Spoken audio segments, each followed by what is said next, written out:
Hola, soy Gabriel León y estás escuchando La Ciencia Pop, un podcast sobre historias de ciencia. En el siglo XIX, la mujer ideal tenía que tener una tez pálida, ojos grandes, mejillas rosadas, una mirada febril, labios rojos y una delgadez etérea, ya que esos eran los ideales de belleza en la época victoriana, una imagen idealizada que tiene su origen en los síntomas de una enfermedad. Ese será el punto de partida para la historia de hoy, en la que revisaremos el difícil camino del desarrollo de medicamentos para bajar de peso y una revolución que comenzó con un proyecto que estaba destinado a fracasar. Y les recuerdo que si les gusta este proyecto, lo pueden apoyar a través de mi página en Patreon. Para eso vayan a www.patreon.com/lascienciapop y se pueden inscribir para hacer un aporte mensual a este podcast. Agradezco, como siempre, el apoyo de mis muy queridos patrons: Cristian Oteiza, Andrés Altamirano, Sebastián Toledo, Alberto Montt y Laura, Germaín Araya Hernán y Lucas Castillo, Ana Lucía Luna, Simón Castillo Riedemann, Luciano Cisterna, Ricardo Yáñez, Fernando Montenegro, Matías van der Straten, Francisco de la Fuente, la familia Flores Noguer, Christian Fraser, la familia Helfman von de Sauer, Giuseppe Carufo, David Pelao Pérez, Sebastián Umaña, Michelle Baró, la familia Serpa Rebolledo, Pablo y Milesita Villalobos, la familia Tanuso Ramos, Rosario Calderón, Pedro Castillo, Adrián Cataldo, José Luis Ulloa, Marcela Martínez, Cristóbal Orellana, Florencia Castañeda, Mauricio Silva, la familia Yuri Martínez, Claudio Oyarzo y Toña, Cirilo Fede y Pola, Alejandra Díaz, Fernando Araya, la familia de la Cruz Morales, Claudia Torres, Alberto Pozo, Cosca Ibanya, Pilar Calderón, la familia Fuentes Schonfeld y la familia Tíez Ríos.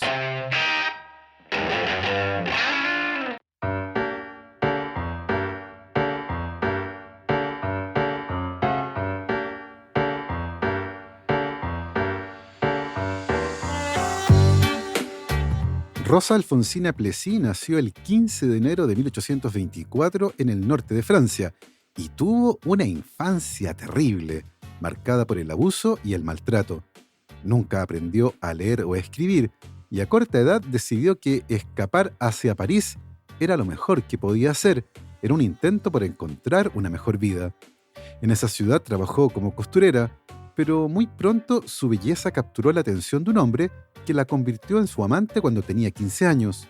Su tez blanca casi transparente, pelo negro y labios rojos la convirtieron muy pronto en el objeto del deseo de muchos hombres de la clase alta parisina, lo que la transformó en la cortesana favorita de mediados del siglo XIX en París. El término cortesana, como lo usamos hoy, es un eufemismo para referirse a una amante que es mantenida por hombres ricos, poderosos o influyentes, y Rosa Alfonsina Plessis era la más popular de París por aquella época. Junto con una vida acomodada que era provista por sus amantes, Rosa Alfonsina comenzó un proceso de refinamiento. Aprendió a leer y a escribir, tomó clases de piano, se rodeó de intelectuales, escritores y poetas y se cambió el nombre a Marie Duplessis, una mujer más refinada que su versión anterior, que amaba las flores, particularmente las camelias, y cuya apariencia se alineaba muy bien con los estándares de belleza victorianos, que a decir verdad eran bastante llamativos.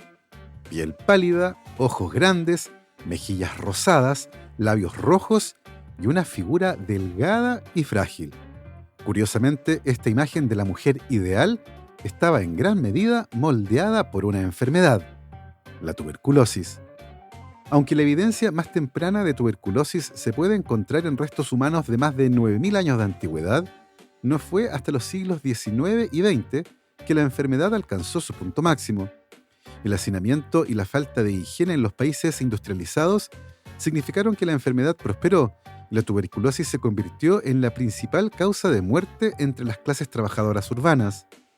Pero la tuberculosis no era de ninguna manera una enfermedad exclusiva de los pobres. Su fácil método de transmisión significaba que cruzaba las fronteras de clase y afectaba a personas en todos los niveles de la sociedad. Casi 4 millones de personas murieron como resultado de la tuberculosis solo en Inglaterra entre 1851 y 1910. Y sin embargo, a pesar de esto, y a lo largo de la era romántica y hasta finales del siglo XIX, la tuberculosis se forjó un lugar único en la sociedad y en la cultura y se entrelazó con ideas de belleza y creatividad. El poeta romántico Lord Byron deseaba de hecho morir de tuberculosis y llegó a escribir: «Qué pálido me veo. Me gustaría, creo, morir de tuberculosis, porque entonces todas las mujeres dirían: mira a ese pobre Byron, qué enigmático se ve mientras muere». Cuando un artista se contagiaba de tuberculosis, se le consideraba de mayor sensibilidad y se pensaba que su trabajo era mejor debido al efecto de la enfermedad en la mente.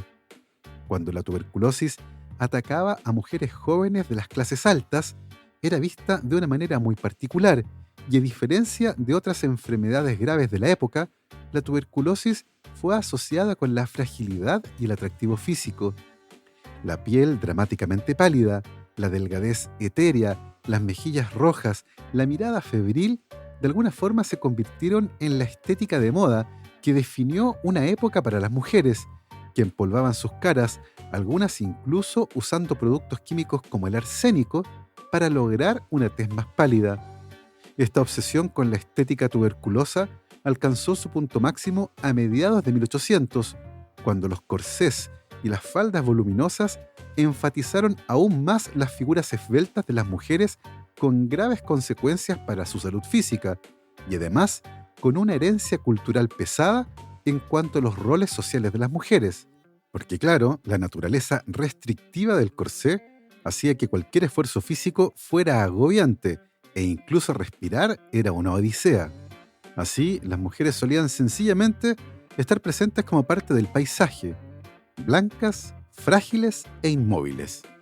Esta imagen asociada a la tuberculosis permeó en toda la cultura popular, con famosos retratos, novelas, obras de teatro y óperas que cuentan historias de mujeres etéreamente delgadas y hermosas, que se tambalean al borde del abismo de la muerte o de genios creativos inspirados por la enfermedad.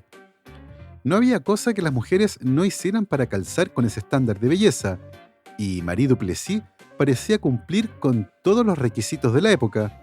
Claro que su secreto era que sencillamente tenía tuberculosis. Y un caso muy grave, tanto que Marie Duplessis murió de tuberculosis a los 24 años. Su funeral fue uno de los más comentados de aquella época en París, y entre quienes lloraron su partida estaban sus amantes, muchos nobles y millonarios, y uno de ellos fue un escritor que la inmortalizó en una novela que describía su apasionado romance. Ese escritor era Alejandro Dumas, y la novela es La Dama de las Camelias.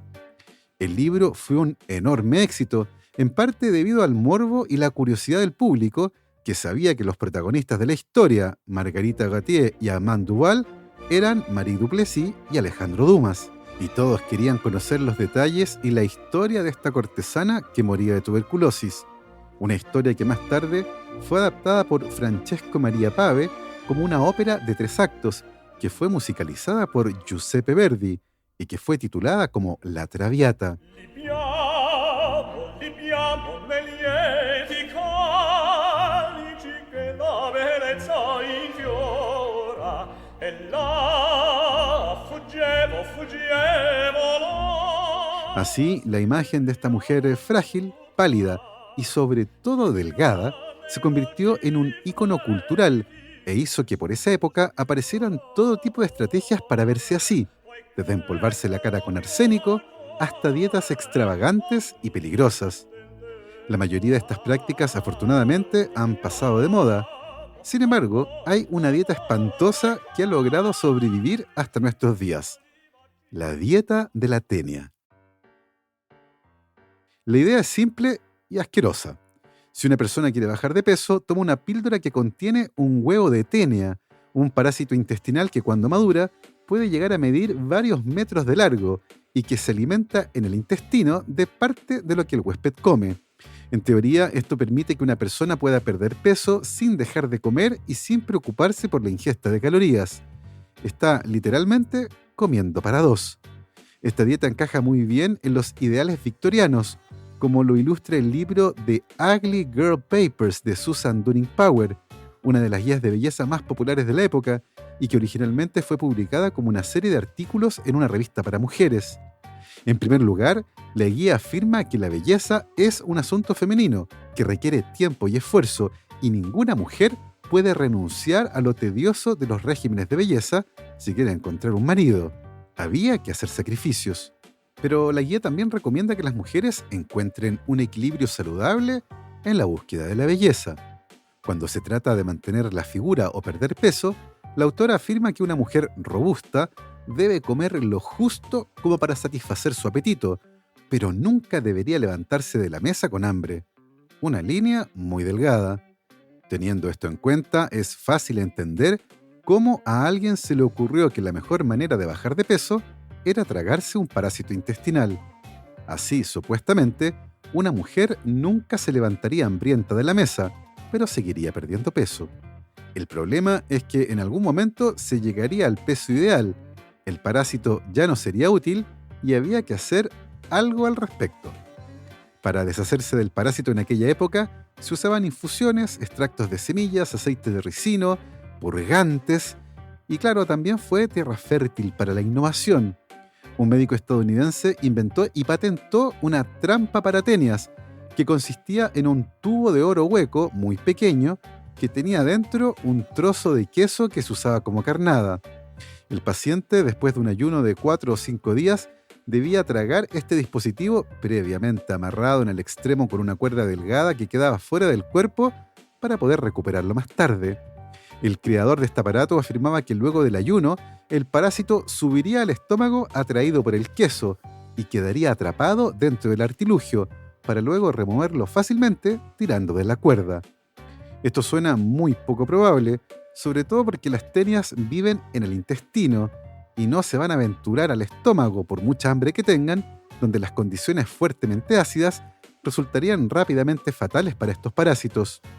El doctor Alpheus Mayer, inventor de esta abominación, aseguraba que el paciente debía esperar pacientemente, valga la redundancia, hasta sentir un tirón en la cuerda y luego, con mucha delicadeza, tirar el cordón y recuperar la trampa con la tenia.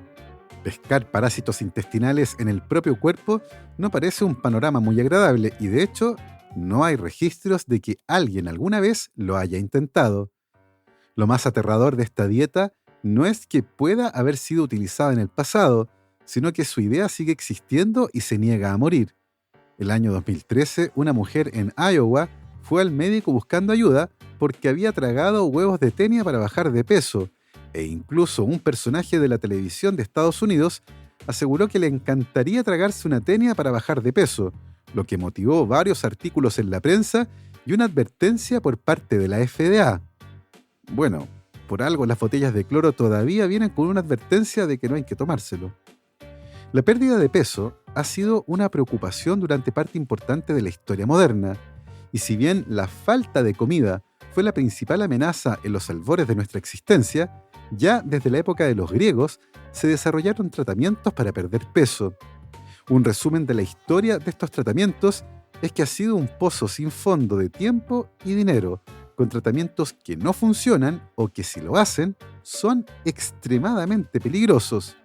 Digamos, tratamientos que no implican dejar de comer o hacer ejercicio. Los primeros tratamientos fueron básicamente laxantes, los que en muchos casos producían estados de deshidratación que eran peligrosos. Este siguió siendo el tratamiento más popular durante más de 1000 años, y no fue hasta la década de 1920 que comenzaron a aparecer tratamientos nuevos para perder peso. Basado en su efectividad para el hipotiroidismo, la hormona tiroidea se convirtió en un tratamiento popular para la obesidad. El tratamiento tenía un efecto modesto en el peso, pero por otro lado producía complejos y peligrosos efectos secundarios, por lo que cayó en desuso. Algo similar ocurrió con otro tratamiento llamado DNP, por 2,4-dinitrofenol, que comenzó a usarse en Estados Unidos en 1933 y que ejerce su efecto directamente sobre las estructuras celulares encargadas de generar energía, las mitocondrias. Luego de solo 5 años en el mercado, se dejó de utilizar debido a los efectos secundarios peligrosos que se asociaron con su consumo. Más tarde fue el turno de las anfetaminas, que comercializadas como Benzedrina se hicieron inmensamente populares para perder peso a fines de la década de 1930. Las anfetaminas funcionan suprimiendo el apetito y generan un mayor estado de alerta.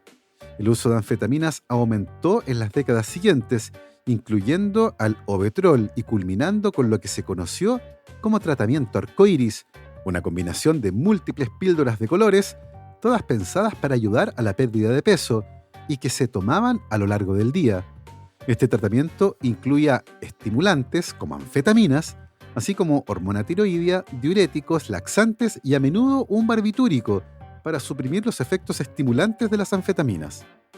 A fines de la década de 1960, varias muertes atribuidas a este tratamiento arcoíris desencadenaron una investigación del Senado en Estados Unidos y gradualmente se implementaron mayores restricciones en el mercado, hasta finalmente desaparecer, solo para reaparecer en América del Sur y Europa en la década de 1980.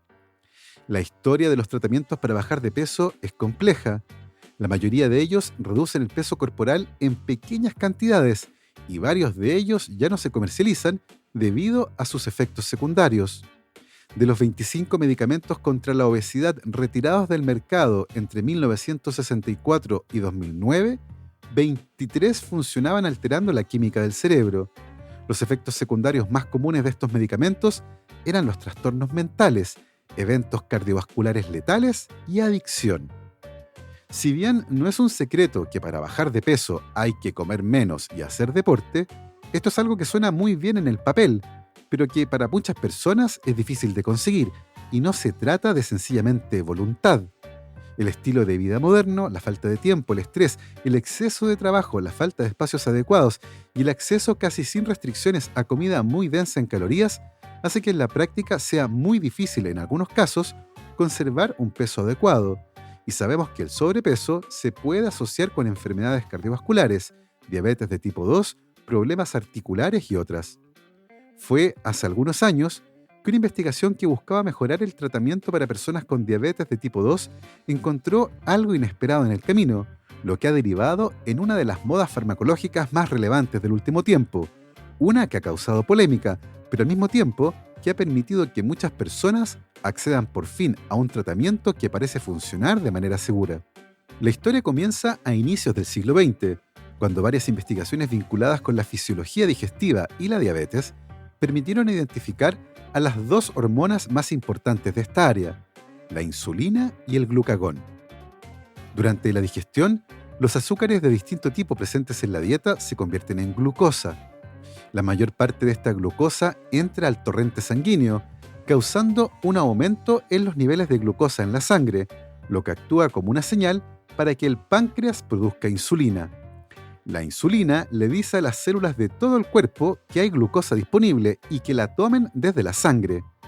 A medida que la glucosa se mueve desde la sangre hacia las células, los niveles de glucosa en la sangre disminuyen lentamente. Mientras algunas células utilizan la glucosa como energía directamente, otras células, como en el hígado y los músculos, almacenan el exceso de glucosa fabricando una molécula más grande llamada glucógeno, que sirve como reserva de energía de fácil acceso. Unas horas después de comer, los niveles de glucosa en la sangre han disminuido, lo que actúa como una señal para que el páncreas produzca otra hormona llamada glucagón. Esta hormona le dice a las células del hígado y del músculo que conviertan el glucógeno almacenado en glucosa. Estas células luego liberan la glucosa en el torrente sanguíneo para que las otras células del cuerpo puedan usarla para obtener energía.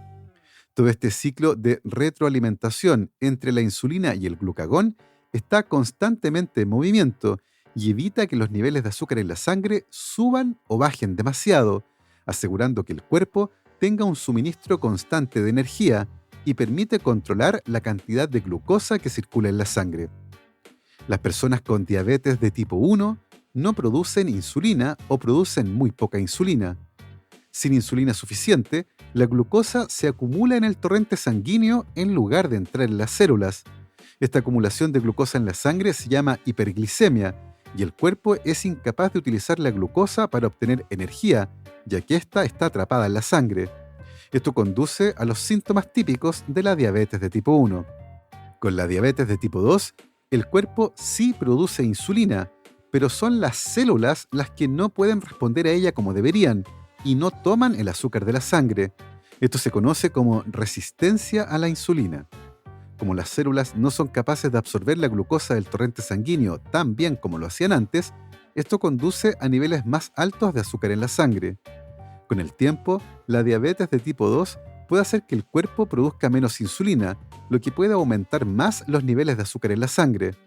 Algunas personas pueden controlar la diabetes de tipo 2 con dieta y ejercicio, pero otras pueden necesitar tomar medicamentos o derechamente inyectarse insulina para controlar sus niveles de azúcar en la sangre.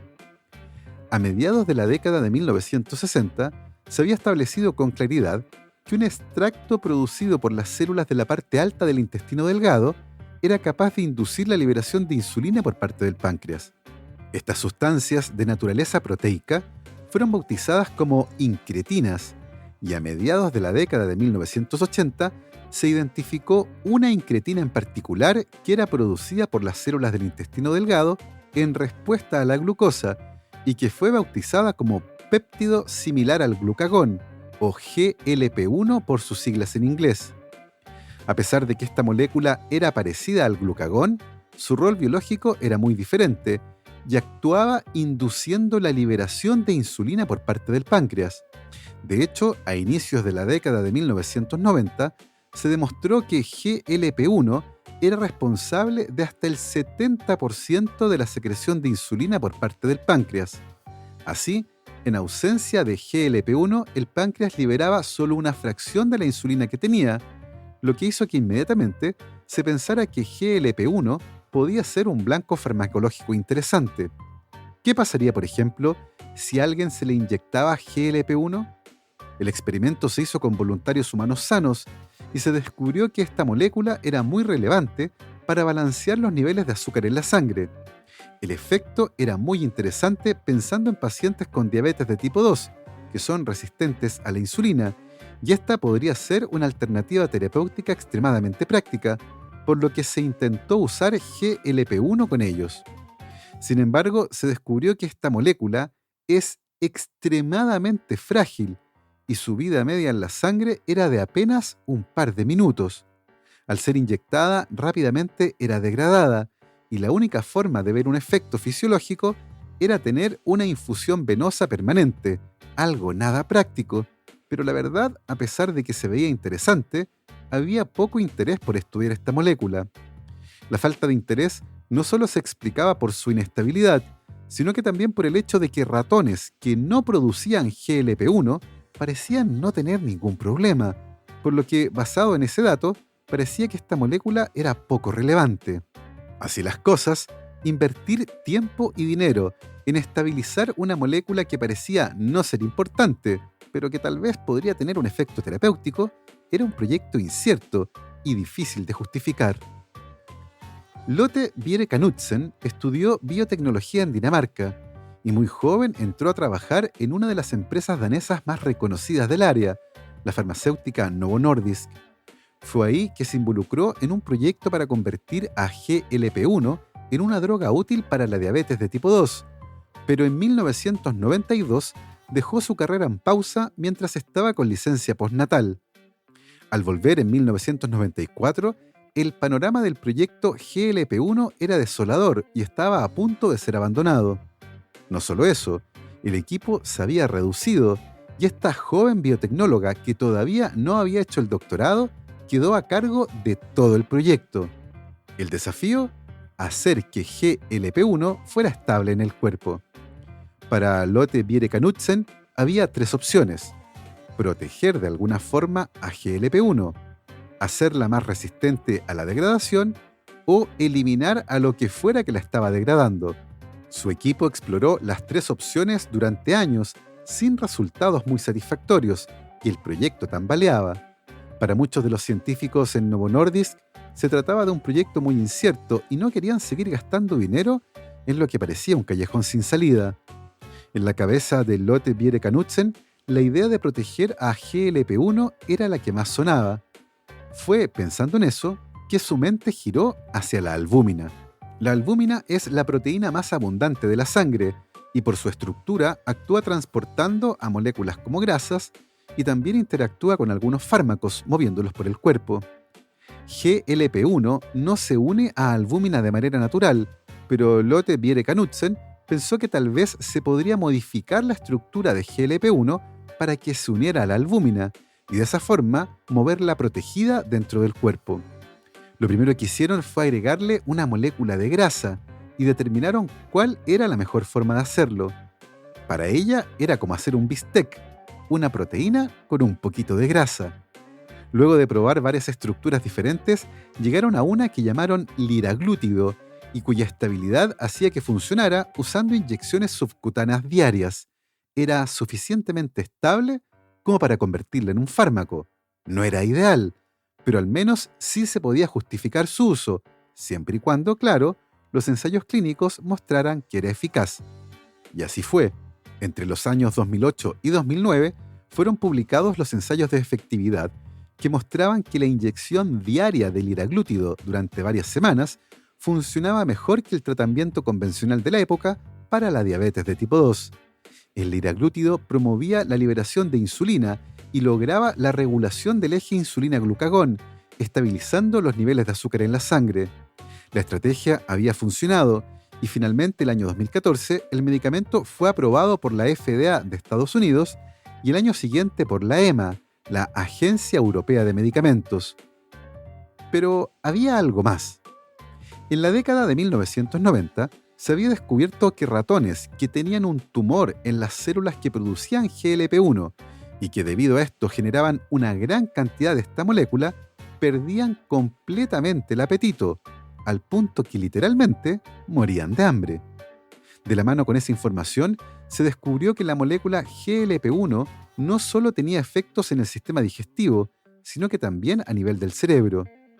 La empresa que desarrolló el liraglútido comenzó a buscar otras formulaciones que tuvieran dos características: que pudieran usarse una vez a la semana y que pudieran tomarse por vía oral.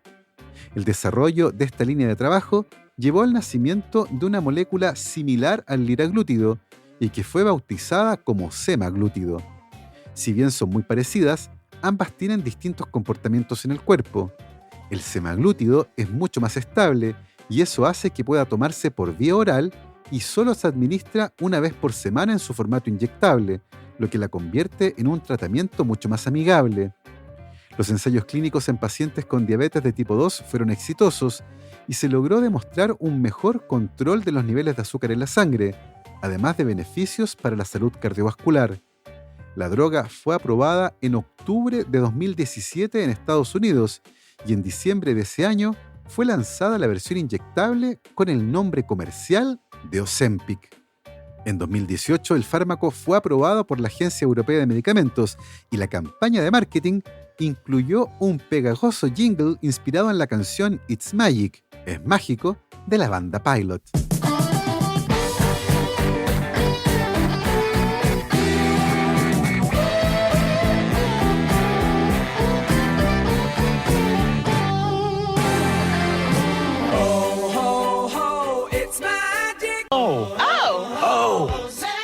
People with type 2 diabetes are excited about the potential of once-weekly Ozempic. In a study with Ozempic, a majority of adults... Lo más llamativo del Ozempic, sin embargo, es que varios estudios mostraban que la droga no solo ayudaba a controlar los niveles de azúcar en la sangre, sino que también tenían un efecto sin precedente en el peso corporal. A la evidencia de pérdida del apetito en ratones que sobreproducen GLP-1, se sumaba la evidencia anecdótica de pacientes que bajaban de peso mientras usaban Ozempic. Los datos de los estudios sugerían que el fármaco disminuía el vaciamiento gástrico, aumentando la sensación de saciedad y disminuyendo el apetito.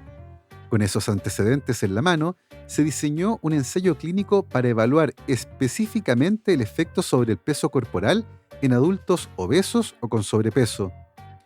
Casi 2.000 personas sin diabetes de 16 países diferentes participaron de ese estudio, los que fueron divididos en dos grupos.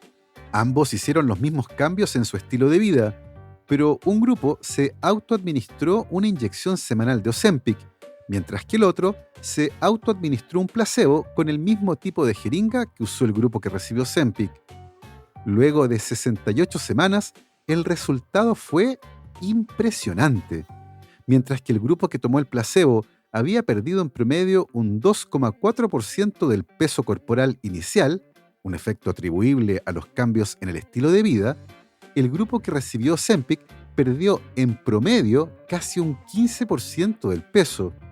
Considerando la contribución de los cambios en el estilo de vida, se estima que el fármaco contribuyó con una baja de peso promedio del 12,4% y más de un tercio de los participantes que recibieron el fármaco perdieron más de un 20% de peso corporal y aquellos con síntomas de prediabetes mejoraron ostensiblemente, lejos el resultado más impresionante en la historia de los tratamientos para perder peso.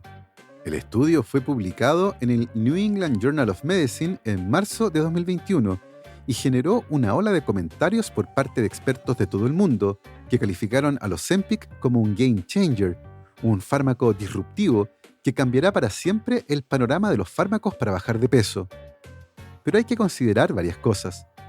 Primero, si bien Ozempic ha mostrado ser muy bien tolerado y con pocos efectos adversos, no se recomienda para pacientes con historial personal o familiar de cáncer de tiroides, ya que en un ensayo anterior con humanos se vio un aumento pequeño de casos de tumores de tiroides en quienes tomaron el fármaco. Si bien los datos retrospectivos de esos pacientes sugieren que ya había indicios del desarrollo de tumores antes de tomar Ozempic, se ha decidido tener precaución. Por otro lado, el fármaco es bastante costoso y el tratamiento mensual puede llegar a los $1.000, una barrera gigantesca pensando en el acceso a un fármaco que es muy útil para un público que tal vez no tiene esa cantidad de dinero. Pero probablemente el mayor problema fue que el fármaco se hizo extremadamente popular, al punto de que en Estados Unidos se agotó y se convirtió en el secreto peor guardado de Hollywood, al punto que cualquier actor o actriz que bajara repentinamente de peso ya no tenía que salir a decir que lo había logrado comiendo brócoli con pollo cocido durante meses. Todo el mundo sabía que estaba usando Ozempic. Tanto así que durante la ceremonia de entrega de los Oscars de este año, el anfitrión Jimmy Kimmel bromeó al respecto. When I look around this room, I can't help but wonder, is Ozempic right for me? El problema de esto es que muchas personas que no necesitan tomar Ozempic solo comenzaron a tomarlo para estar más delgadas, generando escasez y afectando a quienes sí la necesitan, particularmente para quienes usan Ozempic para controlar su diabetes de tipo 2. Esta discusión parece particularmente relevante teniendo en cuenta los resultados de un pequeño estudio publicado el jueves 7 de septiembre y del cual me enteré mientras terminaba de editar este episodio. No es un estudio o artículo científico propiamente tal, sino que una carta al editor del New England Journal of Medicine en la que investigadores de la Universidad de Nueva York en Buffalo estudiaron a 10 pacientes de entre 21 y 39 años con un diagnóstico muy reciente de diabetes de tipo 1, es decir, el tipo de diabetes en la que se produce poca o nada insulina. Luego de usar Ozempic por 3 meses, los 10 pacientes pudieron dejar de usar insulina inyectable luego de comer, y después de 6 meses usando Ozempic, 7 de los 10 pacientes dejaron de usar insulina. Este análisis, que insisto es muy preliminar, probablemente termine con un ensayo clínico para determinar de manera clara si la administración temprana de Ozempic en pacientes diagnosticados con diabetes de tipo 1 puede revertir la enfermedad, algo que sería notable. Probablemente no sería una cura para la diabetes, pero una inyección semanal de Ozempic podría reemplazar a las inyecciones diarias de insulina, con un claro impacto en la calidad de vida de millones de personas. Otros laboratorios están trabajando en sus propias versiones de los análogos de GLP-1, y uno de ellos, conocido con el nombre comercial de Mounjaro y que originalmente también fue aprobado para tratar la diabetes de tipo 2, ha mostrado resultados aún más impresionantes que Ozempic en un ensayo para evaluar pérdida de peso, datos que aún no han sido publicados en una revista científica, pero que en julio de este año fueron presentados por la compañía farmacéutica Eli Lilly. Con todo, los análogos de GLP-1 parecen ser la respuesta a décadas de investigación en esta área, con resultados extremadamente sorprendentes para la pérdida de peso, y que solo son superados por las cirugías bariátricas, procedimientos quirúrgicos que, como toda cirugía, tienen sus propias complicaciones y pueden no ser recomendables para todos los pacientes. Al finalizar esta historia, es interesante volver sobre la vida de Lotte Bjerke Knudsen, la biotecnóloga danesa responsable de parte importante de estos hallazgos, y que siendo muy joven se hizo cargo de un proyecto que parecía estar destinado al fracaso. En un artículo en el que ella cuenta la historia del desarrollo de estos fármacos, reconoce que inicialmente estuvo 3 meses encerrada en su oficina, sin hacer ningún experimento y tratando de encontrar la mejor forma de enfrentar el problema, dándose ánimos y buscando energía para enfrentar un desafío gigantesco. Cuando comenzó el proyecto, nunca entendió por qué la dejaron a ella a cargo, que no tenía un doctorado, grado que por cierto nunca obtuvo, pero ahora está segura que tiene que ver con su determinación, su capacidad de sobreponerse a los problemas y comenzar de cero. Este año, Lotte Bjerke Knudsen recibió el premio a la trayectoria de la Asociación Danesa de Biotecnología y actualmente es asesora científica principal en Novo Nordisk, compañía en la que ha trabajado durante toda su vida. Y así hemos llegado al final de esta historia que comenzó con los curiosos estándares de belleza victoriana y que termina con una de las innovaciones farmacéuticas más importantes del último tiempo. Yo me despido, como siempre, agradeciendo el apoyo de mis muy queridos Patrons: Beatriz Geldres, Juan Catipillán, Emma y Ana Llanero, Paula Lagos, Sandra Marras, David Saenger, María Soledad Neira, Giovanni Rosales, Olivia Artigas, Sergio y Jorge Pincheira, Sergio Yuri Espinosa, Felipe Abarzúa, Los Rojas Peredo, Felipe Palma, Mario Vicuña, Ariel Guerrero, Paola Oyarzún, Ronda Butler, Bruno Gisling, Silvana Cartagena y Gabriel Chimino, Natalia Moreno, La Cervecería Intrinsical, Maximiliano Alcayaga, Marjorie Leighton, la familia Poblete Díaz, Gonzalo y Lorenzo San Martín, Andrea Méndez, Guillermo Acuña, Edu Arnelo, Sergio Flores, Sofía del Villar, Gabriel Álvarez Martínez Conde, Mr. Corner, Bernie Love, Juan Francisco San Martín, la familia Gutiérrez Jorquera, Daniela Stuckrath, Juan Pablo Cortese, Gail Jewell, Javier Ocaranza, J. Pérez, Matías Azún y María Rosario Montero. Nosotros nos volvemos a escuchar el próximo viernes. Que estén muy bien, cuídense mucho, lávense las manos y por supuesto, que la ciencia los acompañe.